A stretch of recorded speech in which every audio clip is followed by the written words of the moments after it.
Թեհրանում մեկնաբանել են Թրամփի հայտարարությունը, որ Իրանն այնպիսի հրթիռներ է մշակել, որոնք կարող են սպառնալ Եվրոպային Միացյալ Նահանգների արտասահմանյան բազաներին ու շատ մոտ ապագայում նաև հենց ԱՄՆ-ի տարածքին։ Նաև նախագահը կարծիք էր հայտնել, որ վերջին ցույցերի ընթացքում Իսլամական Հանրապետությունում զոհվել են տասնյակ հազարավոր ցուցարարներ։ Իրանի ԱԳՆ խոսնակ Էսմայիլ Բաղայիին հերքել է Սպիտակ տան ղեկավարի խոսքերը։ Իրանի խորհրդարանի խոսնակն էլ նախազգուշացրել է, եթե Միացյալ Նահանգները ռազմական գործողություններ ձեռնարկի, Իրանը վճռական և կոշտ արձագանք կտա։ Մոհամմադ Բաղեր Ղալիբաֆը հերթական անգամ կրկնել է, որ Թեհրանը երբեք չի ձգտել և չի ձգտի միջուկային զենքի։ Միևնույն ժամանակ իրանական կողմը բացառել է, որ կարող է հրաժարվել միջուկային տեխնոլոգիաների խաղաղ օգտագործման իրավունքից։ Ավելի վաղ Դոնալդ Թրամփը նաև վստահեցրել էր, որ ցանկանում է լուծել Իրանի հետ տարաձայնությունները դիվանագիտության միջոցով, հակառակ դեպքում այլ սցենարներ կդիտարկվեն։ Այժմ բանակցություններ ենք վարում, նրանք ուզում են գործարք կնքել, բայց դեռ չենք լսել խոսքերը, որ նրանք երբեք միջուկային զենք չեն ունենա։ Նրանք շարունակում են միջուկային ծրագրի մշակումը, նշել է նախագահը։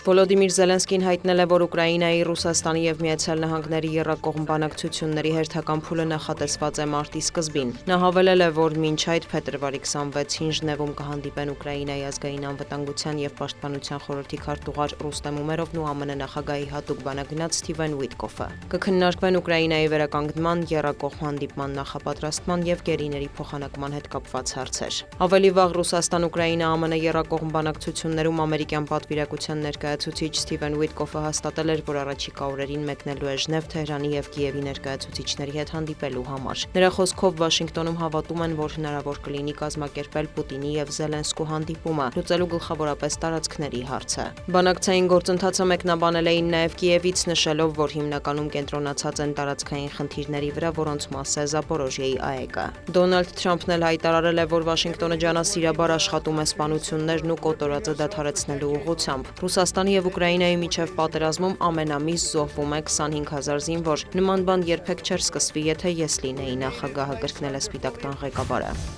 Ռուսաստանի ՊՆ-ն հայտնել է գիշերն ուկրաինական 69 անօդաչու թռչող սարք խոցելու մասին, ըստ գերատեսչության թիրախում են եղել Բրյանսկի, Տուլայի, Օրոլի, Մոսկվայի և այլ մարզեր։ Քննչական կոմիտեն հայտնել է, որ Սմոլենսկի Դորոգոբուժ քիմիական գործարանին հարվածի հետևանքով 7 մարդ է զոհվել, կան վիրավորներ։ Ուկրաինական կողմն էլ ռուսական ուժերին է մեղադրել Դնեպրոպետրովսկի մարզին հարվածելու համար, հայտնի է ավերածությունների, զոհերի, վիրավորների և անհետ կորածների մասին։ Զապորոժիեի շրջանի գյուղերից մեկում էլ ռուսական հարվածներից զոհվել է 4 մարդ։